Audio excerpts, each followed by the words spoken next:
وأخيرًا وبعد سنين كتير أوي تعب وشقا وبهدلة وآجي على نفسي وعلى صحتي، أنا جاية أقول لكم النهارده إن أنا أخيرًا ارتحت، وبجد مش مصدقة إني باقول الكلمة دي، ولا عمري كنت أتخيل إن هييجي عليَّ اليوم اللي مش هابقى قايمة شايلة هَم إن ورايا تنضيف النهارده للبيت، وده مش بشهادتي لوحدي، ده بشهادة بنات كتير قد إيه الحمد لله نظام روتين البيت اللي عملناه مع بعض فِرِق معاهم وريّحهم وحسّوا بنتايج، وقد إيه أنا بافرح وباطير من الفرحة لمّا بالاقي بنات داخلة تقول لي: "يا سارة قد إيه النظام ده ريّحنا وفِرِق معانا في نضافة بيتنا." ما كانش التحدي بالنسبة لي إن أنا أشوف البيت نضيف وهو مفروش وفيه سجاد وكل حاجة تمام، لإن عايزة أقول لكم يا بنات إن فكرة إن البيت يبقى مفروش ده أصلًا بيدّيكِ 90% من نضافة البيت، لكن فكرة بقى إن البيت يبقى نضيف وهو مش مفروش، ده كان جديد عليَّ. لإن أنا بعد ما شِلت السجاد أنا دلوقتي اللي أنتم شايفينه ده كنت باكنس السجاد كُلّه، أنا دي بقى عادة عندي كده، لازم أكنس السجاد وأنضّفه كويس قبل ما ألِفّه علشان أبعته المغسلة يتغسل، فأتفاجئ بعد ما شِلت السجاد وودّيته المغسلة إن الحمد لله البيت دايمًا نضيف، وإن أكتر وقت في السَنة كان بيتعبني وبيخنقني وبيعمل لي قرف بجد، النهارده لأ.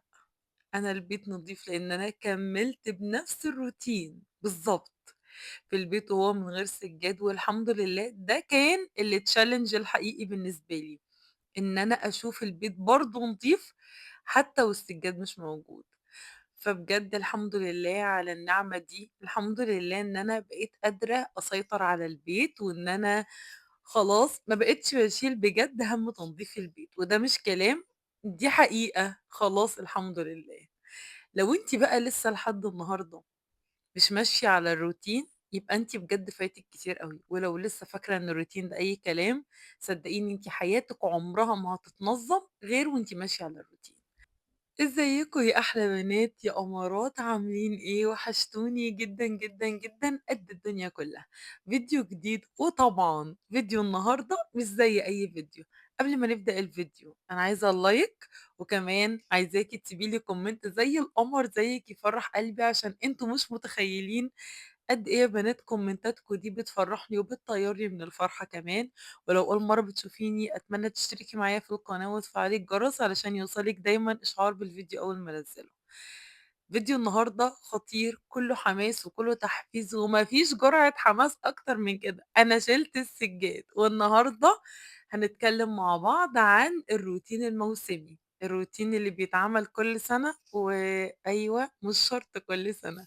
عايزة أقول لكم إن أنا يا بنات بقى لي سنتين ما وديتش السجادة المغسلة، وآخر فيديو صورته معاكم كان من سنتين، اللي هو أول سنة اشتغلت فيها معاكم هنا على اليوتيوب، عملت معاكم فيديو قبل رمضان، ويا رب ربنا ما يقطع علينا عادة أبدًا ويخليكم ليّا يا رب، ونفضل كده طول العمر مع بعض إخوات وصحاب وأحلى صُحبة في الدنيا.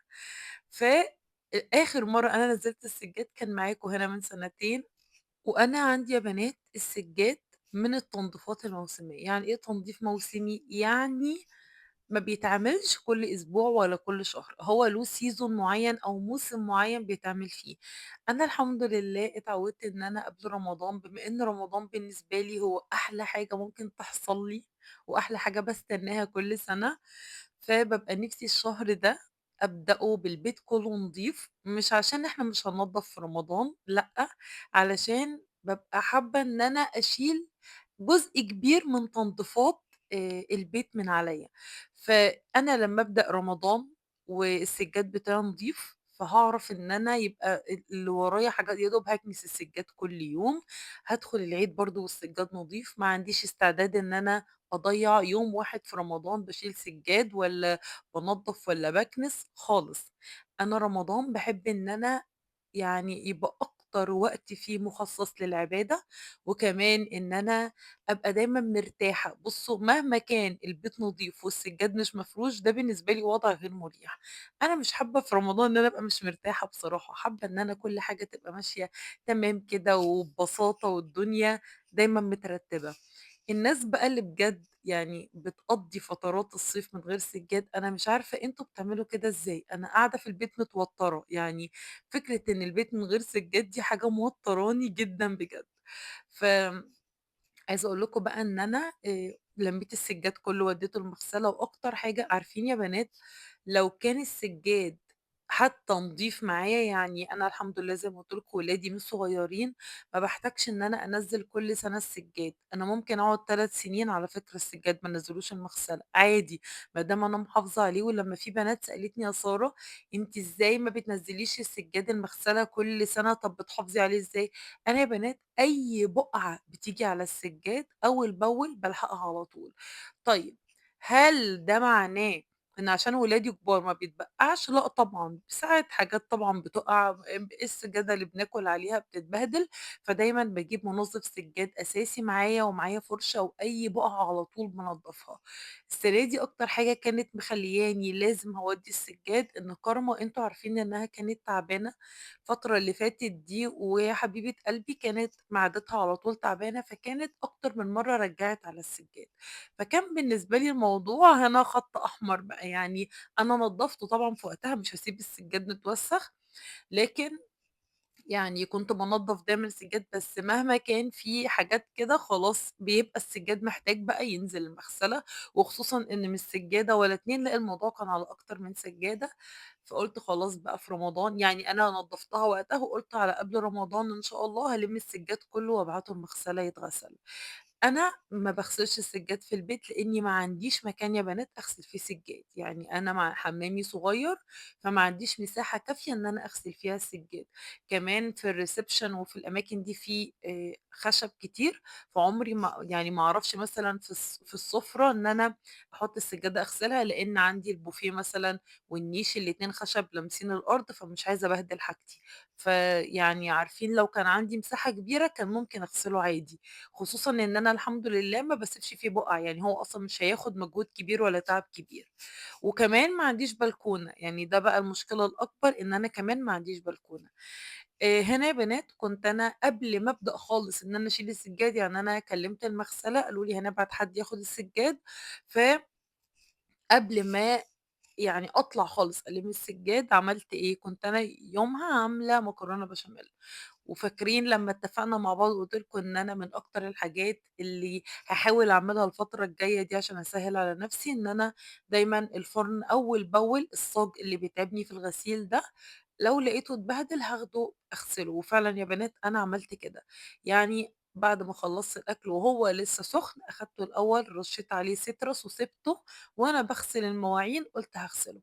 فبالمرّة كان عندي برضه العيون بتاعة البوتاجاز متبهدلة شوية، فقُلت بالمرّة هاخد معايا عيون البوتاجاز بما إني هارُش عليه سيترس فأرُشّهم، فالسيترس هينزل عليه فابقى إيه، عارفين ضربت عصفورين بحجر، يعني أنا رشيت السيترس أصلًا على العيون وحطيتها على الصاج ده، فالصاج كده نزل عليه السيترس فهو عارفين يعني نضّفت الاتنين مع بعض.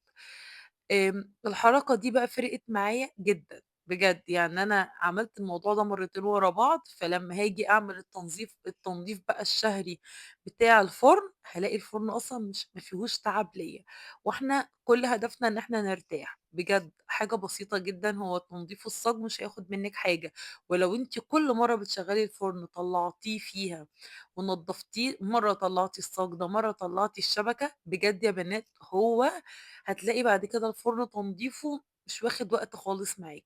فأنا قررت أسهِّل على نفسي بصراحة، لإن كمان دخلة رمضان تقريبًا بنشغّل الفرن يوم آه ويوم لأ، فما عنديش استعداد إن أنا آجي آخر الشهر ألاقي الفرن محتاج 3 ساعات لوحده عشان يتنضف. المهم بقى لي كده فترة باعمل عادة جديدة إن أنا باسيب العيون بتاعة البوتاجاز طول الليل تنشف، يعني خلاص أنا خلّصت الغدا وخلّصت لو هاعمل قهوة، لو هاعمل شاي، أي حاجة، باجي في الآخر خالص أغسل العيون والحوامل بتاعة البوتاجاز وأبيتها ليلة كاملة علشان تنشف كويس، عشان ما تتعرضش لأي صدى أو حاجة يعني، وبجد الحركة دي بتخلّيها ناشفة جدًا يعني. فزي ما شُفتوا كده ده كان تاني يوم، قُمت بقى الصبح أول حاجة عملتها طبعًا عشان أنتم عارفين أنا لازم أقوم قبل ما أعمل أي حاجة أشرب القهوة، فهنا قُلت أحُط بقى العيون بتاعة البوتاجاز وأعمل لي القهوة بتاعتي. طمنوني عليكم بقى يا حلوين، عملتوا إيه ووصلتوا لفين في التنضيفات بتاعتكم؟ أنا عايزة أقول لكم إن أنا ماشية في الروتين بتاعي بالحرف، وقُلت لكم قبل كده إن أنا لو كنت في الأيام العادية باتمسك بالروتين يعني 50، 60، 70% وأوقات بيُقع مني، أنا في الأيام دي بالذات باتمسك 100% بالروتين علشان باحس إن هو الحاجة الوحيدة اللي هتحافظ لي على البيت الفترة دي نضيفة. أنا دلوقتي بصراحة باصوّر معاكم في نور ربنا، في نور الشمس كده. أنا بجد أكتر حاجة باكرهها إن أنا أصحى من النوم أشغّل إضاءة أي حاجة في البيت، يعني باحب كده أول ساعة لمّا أصحى من النوم يبقى البيت كُلّه هادي كده، وإن أنا يا دوب أستمتع يعني عارفين بنور ربنا الطبيعي كده. فأتمنى تكون الإضاءة مش مضايقاكم يعني. بُصّوا بقى يا حلوين، أنا هنا كنت صحيت من النوم، أول ما باصحى من النوم ما بادخلش على المطبخ أعمل فطار أو أعمل قهوة أو حاجة لأ، باصحى من النوم قبل ما أطلع من الأوضة بتاعتي بارتّب الأوضة الأول كلّها وأنضّفها وأرتّب السرير وأفتح الشباك يهوي الأوضة، بعدين بادخل أتوضّى وأطلع أصلّي الضهر طبعًا، وبعدين أدخل بقى أعمل كوباية القهوة. 99% من الوقت أنا باعمل كوباية القهوة لوحدها، لإني ما ليش في موضوع الفطار ده قد كده، أنا بابقى أهم حاجة عايزة أفوق، وعايزة أفوق يعني عايزة أشرب قهوة. هنا باوريكم أنا عندي المطبخ بتاعي يا بنات على مسقط، المطبخ وأوضة النوم والحمام بس، يعني بقية البيت على الشارع، لكن عندي بس أنا باوريكم قد إيه ما شاء الله المسقط كبير ومنوّر، يعني بُصّوا أنا عندي أوضتي دي طول السنة فيها شمس والمطبخ بس هو اليوم ده اللي ما كانش فيه شمس أصلًا، يعني هو اليوم ده كانت الدنيا مضلّمة كده شوية، فما كانتش الشمس حلوة. وهنا بقى كنت عاملة يعني كيكة امبارح بالليل بالكريم كراميل، فقُلت آخُد حتّة كده مع الفطار أفطر بيها علشان ما كان ليش نِفْس أعمل أي أكل بصراحة، وعايزة أقول لكم إن أنا كمان يعني ما كلتش كل دي، أخدت منها حتّتين مش عارفة أنا بابقى صاحية الصبح ما فيش موضوع الفطار ده خالص، عشان كده أنا طول رمضان ما بيبقاش عندي مشكلة في الفطار، أنا مشكلتي كلّها في القهوة، يعني أنا مش من الناس اللي باجوع ممكن أفضل لغاية الساعة 20:00 ما أدوّرش على الأكل أصلًا، يعني ولا باجوع ولا بادوّر على الأكل، أنا عارفة إن ده غلط على فكرة، بس أنا بجد يعني هي طبيعة سبحان الله، أنا ما فيش خالص، ممكن على الساعة 20:00 كده أبدأ أدوّر على الأكل يعني. حد زيي بقى، حد مدمن قهوة زيي كده وأنا باحبها اللي هي الFrench coffee أوي، اللي هي القهوة باللبن دي، دي بالنسبة لي خطيرة. وعايزة أقول لكم إن أنا يعني باشرب قهوة باللبن عشان أنا تعبت من القهوة على الريق، يعني كنت الأول باقوم أشرب القهوة اللي هي التركي العادية دي، بس من غير فطار. عايزة أقول لكم بهدلت لي معدتي حرفيًا، وبعدين كان الحل إن أنا لازم أفطر معاها، فلمّا لقيت ده حل مش مناسبني، ما باحبش أعمل كده، فبقيت باخففها باللبن عشان ما تبقاش تقيلة أوي يعني. كمّلوا معايا الفيديو بقى علشان بجد جايبة لكم شوية مشتريات خطيرة، تعالوا بقى نشرب القهوة كده وأنتم كمان هاتوا القهوة بتاعتكم وتعالوا بقى أفرّجكم على شوية مشتريات خطيرة جبتها لرمضان. تعالوا بقى أقول لكم على شوية مشتريات خطيرة مش هتستغنوا عنها في رمضان، وهاقول لكم على تريكات وحاجات حلوة أوي أنا مجرباها وهاتوها وأنتم مغمضين. بصوا، نوع الموتزاريلا ده اسمه الحريف، ده كيلو كامل يا بنات، عايزة أقول لكم خطيرة ومطتها تحفة، ودي تقريبا الكيلو عامل 150 جنيه. طبعا رمضان ما ينفعش من غير جبن، فأنا بجيب النوع ده. وفي كمان يا بنات النوع ده بتاع الأطباء، ده كان عليه عرض، كانوا 3 قطع مع بعض، كان جبنة موتزاريلا وجبنة شيدر وجبنة ميكس، ال3 مع بعض بيبقى عامل 170 جنيه. بُصّوا هو ما شاء الله الأطباء أنا بقى لي سنين باستعمله تحفة ومجربة كل حاجة، ده الmix cheese بتاعه بيبقى خطير مع السمبوسة، مع الجلاش، مع أي حاجة هتعملوها تحفة. ودي الجبنة الموتزاريلا الأطباء، ودي الجبنة ده مطبوخ. عايزة أقول لكم دول بقى لو بتعملي سمبوسة، لو بتعملي جلاش، جبن، حاجات باخدهم ميكس مع بعض كده بيودّوا الجلاش في حتة تانية، فده خطير. فالحاجات دي يا بنات بتيجي من المحلات السوري يعني، ما أعرفش بصراحة هُم موجودين في الماركت والّا لأ، بس بيبقوا في المحلات السوري، والمحلات دي بقت منتشرة جدًا على الفيس وعلى الواتس وكده، فتقدروا تطلبوا منهم. جبت كمان الزبدة الفِرْ، عايزة أقول لكم حصل معايا موقف كده يا بنات، طبعًا كلنا الفترة دي قبل رمضان بنحب دايمًا نخزّن بقى سمنة بلدي، بالذات في شهر طوبة أو شهر واحد ده بيبقى أحلى فترة ممكن تخزّني فيها السمنة البلدي. جيت أخزّن السمنة لقيت كيلو السمنة يا بنات معدّي ال300 جنيه. عايزة أقول لكم إن كيلو السمنة البلدي أصلًا مش بيصفّي كيلو، يعني أنتِ لو بتجيبي 2 كيلو يا دوب يصفّوا معاكِ كيلو، لإن هي لسه بتتسيّح. يعني أنا باكلمكم على الكيلو قبل ما يتسيّح، معدّي ال300 جنيه. فعشان حرام أجيب كيلو، يعني عشان تاخدي كيلو سمنة بلدي هيبقى أنتِ عايزة 600 جنيه وأكتر كمان، فاستحرمت بصراحة، فقُلت لأ أنا هاجيب الفِرن وخلاص. أنا باحبها، يعني باحب السمنة البلدي بصراحة، بس أنا شايفة إن الموضوع over وكتير إن أنا أروح أجيب كيلو سمنة ب600 جنيه، فالموضوع كتير. فجِبت الفِرن دي يا بنات وستريبس ولعتين كلمتكم عليه مليون مرة قبل كده، من الحاجات الأساسية اللي لازم كل أول شهر باشتريه واخليه في تلاجتي، تحفة وسعره فظيع. أنا عايزة أقول لكم أنا جايبة ده كان المحل عامل عرض عشان رمضان ب225، خطير يا بنات وكان عرضه تحفة، فجبت واحد واللي طمني شوية إن هو قال إن العرض ده هيبقى موجود طول رمضان. عايزة أقول لكم إن الحاجات دي بتبقى خطيرة لو أنتِ في الأيام بقى اللي زهقتِ خلاص، كلنا أول 10 أيام بنعمل أكل عارفين طواجن ومحاشي وكده، وبنيجي بعد كده نزهق عايزين حاجات سريعة وخفيفة كده، فده وقتها بيبقى حل كويس جدًا. بُصّوا بقى يا حلوين، كيس البوم فريت ده أو اللي هي الفارم فريتس ده بيبقى أساسي عندي في التلاجة برضه. ليه؟ لأي مأزق حصل أوقات أقوم ألاقي ما فيش بطاطس، محتاجين بطاطس ضروري والبنات كمان بيحبوه في الأكل أوي. ده أنا جايباه يا بنات فرز أول، خلّوا بالكم عشان في منه فرز تاني وحاجات بيبقى مكسّر وبايظ كده.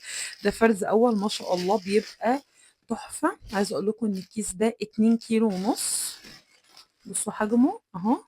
2 كيلو ونُص، ده أنا جايباه ب125 جنيه يا بنات، بجد تحفة.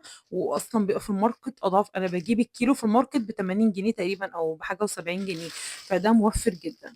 كمان من الحاجات اللي حبيتها عندهم جدًا الكريمة اللباني دي يا بنات، بس خلّوا بالكم من كلمة غازيلاند دي عشان في أنواع كتير، هاتوا النوع ده غازيلاند ده خطير. العلبة دي يا بنات نُص كيلو، بُصّوا هاقول لكم هي قد إيه بالضبط. بُصّوا 500 جرام، سعرها 40 جنيه. هي طول ما أنتِ قافلاها كده تقعد معاكِ في التلاجة عادي، من يوم ما تستعمليها بت ب يعني بتستعمل 3 أيام بس خلّوا بالكم، يعني أنتِ يوم ما تفتحيها يبقى تعرفي إن أنتِ 3 أيام وهتكون ما ينفعش تستعمليها تاني. فتحفة كميتها أصلًا خطيرة، أنتِ لو بتعملي بشاميل، لو بتعملي أي أكلات بقى white sauce مكرونة white sauce أو حاجة هتحتاجيها تحفة وسعرها كمان جميل. بيبقى عنده برضه أكياس بسطرمة كده، البسطرمة دي برضه نوعها حلو. أنا باجيبها علشان في رمضان السحور بقى كل سنة وأنتم طيبين، لمّا باعملها ساعات مع البيض أو كده عشان أنتم عارفين أحباب الله بقى هيصوموا، فبنبقى عايزين نشجعهم على الصيام، فنعمل لهم سحور حلو. فالنوع ده حلو أوي. وطبعًا رمضان ما يبقاش رمضان من غير مانجا، وبما إني ما خزّنتش مانجا لإن النوع ده لمّا جرّبته السنة اللي فاتت يا بنات خلّاني بطّلت أخزّن مانجا. بُصّوا الشرايح ده كيلو، كيلو شرايح لحم، يعني هو شايفين الشرايح المرسومة دي بيبقى كده. خلّوا بالكم أنا السنة اللي فاتت في رمضان أول يوم لمّا جيت أعمله ورّيتكم الشرايح بتبقى عاملة إزاي، تحفة وخطير وفظيع واقتصادي جدًا. وعايزة أقول لكم الكيس ده أنا جايباه ب85 جنيه، جايبة منه كيسين. هو الكيس على فكرة بيقعد فترة، يعني هيقعد معاكِ فترة. بُصّوا هاتوا نوع مورجان ده اللي أنا مجرّباه والنوع ده خطير بقى لي سنين، 3 سنين تقريبًا، ده تالت رمضان أجيبه، تحفة، تحفة وخطير وكميته حلوة، بتاخدي منه شوية صغيّرين كده بيعملوا معاكِ بجد كمية كبيرة، فده برضه هيبقى أساسي معاكِ في رمضان. عايزة أقول لكم يا بنات الحاجات دي كلّها خطير، هاتوها وأنتم مغمضين، أي حاجة تقابلوها من المنتجات دي بجد هاتوها وجرّبوها. وأنا لمّا قُلت على الستريبس الولايتين ده وفي بنات جرّبته وجُم قالوا لي بجد قد إيه تحفة، وجواه لحم يا بنات بجد، عشان في شركات بيبقى الستريبس والnuggets والحاجات بتاعتها دي من جواها مش نساير لحمة كده أو فراخ لأ، بتبقى مفرومة كده ومش حلوة، فده بجد لأ. وبعدين القطع بتاعته كبيرة وما شاء الله، أنتِ لو قارنتِ مثلًا كيس ولعتين ده بكيس أطياب في الكمية وفي السعر هتعرفي الفرق قد إيه. يعني هو ككمية أصلًا إن أنتِ عدد قطعه تحفة، وكمان السعر فرق السعر حوالي 70، 80 جنيه على الأطياب ومش فارق، يعني هو طعمه تحفة بجد. وكمان يعني مُشبع ليكِ كأسرة، أنا أطياب ما بيكفّيناش كُلّنا إن أنا أعمله مرّة، لأ والعيتين ده ما شاء الله بيكفّينا وبيفضل منّه كمان كام قطعة أعملها بقى للبنات وهُم رايحين المدرسة ساندوتشات مثلًا، بينفع لو عندي حد عنده تمرين والّا حاجة، وجوده أصلًا في التلاجة بالنسبة لي أمان، يعني عارفين في أي وقت مستعجلة هاطلّع واحدتين ستريبس أعمل جنبه مكرونة خلاص الغدا خلص، فهو يعني خطير بجد.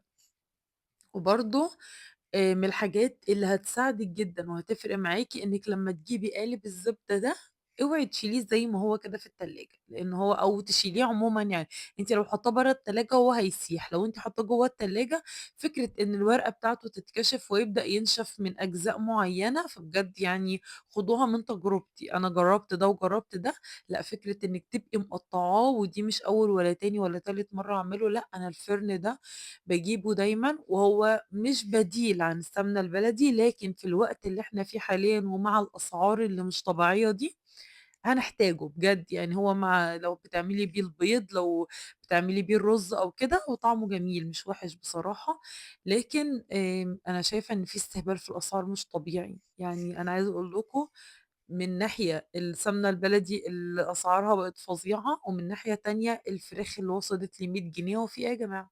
في إيه بجد؟ يعني هو في كده؟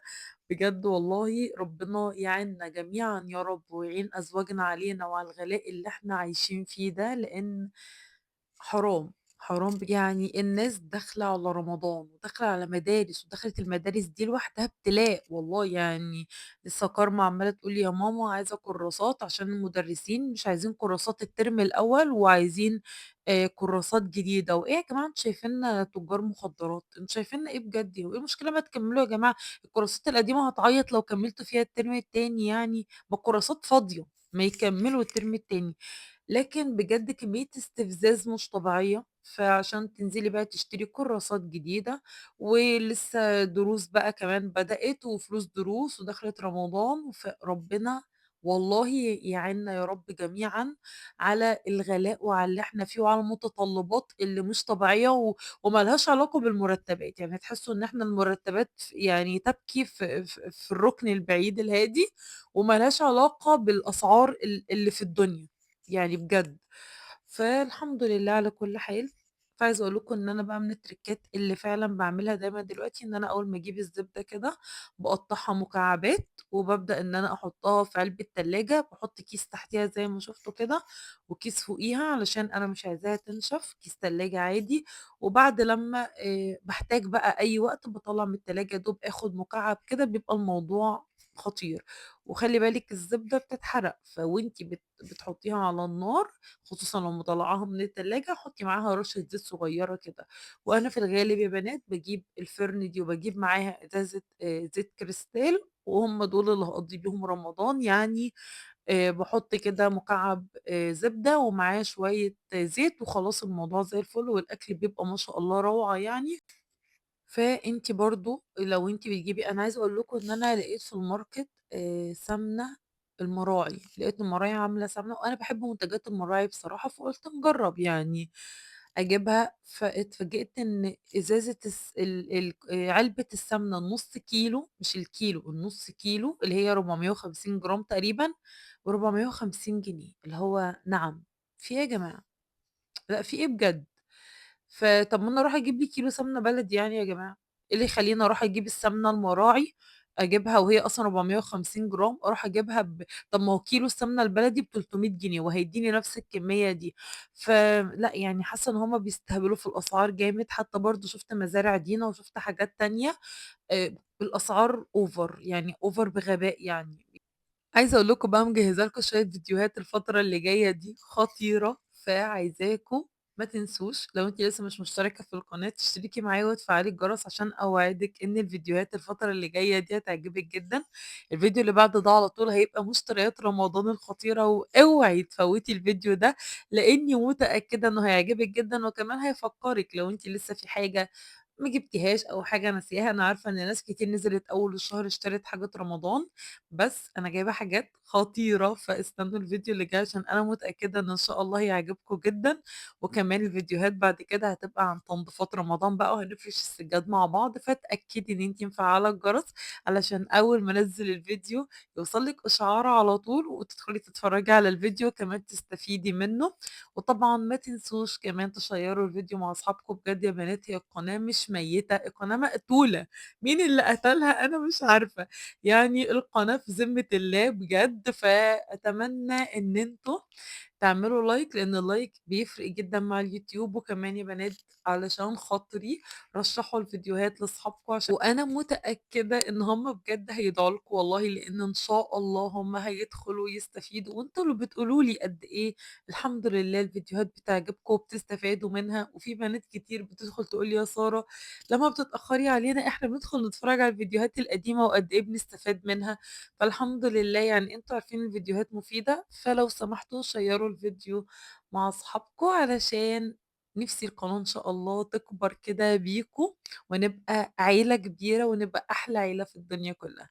وبس كده يا حلوين، ده كان الفيديو بتاعنا النهارده، أتمنى يا رب يكون الفيديو عجبكم واستفدتوا منه ولو بحاجة بسيطة، وطبعًا لو عجبِك الفيديو أتمنى تعملي لي لايك، تشتركي في القناة وتفعّلي الجرس علشان يوصلِك دايمًا إشعار بالفيديو أول ما أنزّله، واستنوني في فيديو جديد يا أحلى بنات في الدنيا كلّها، ومع السلامة يا أمورات.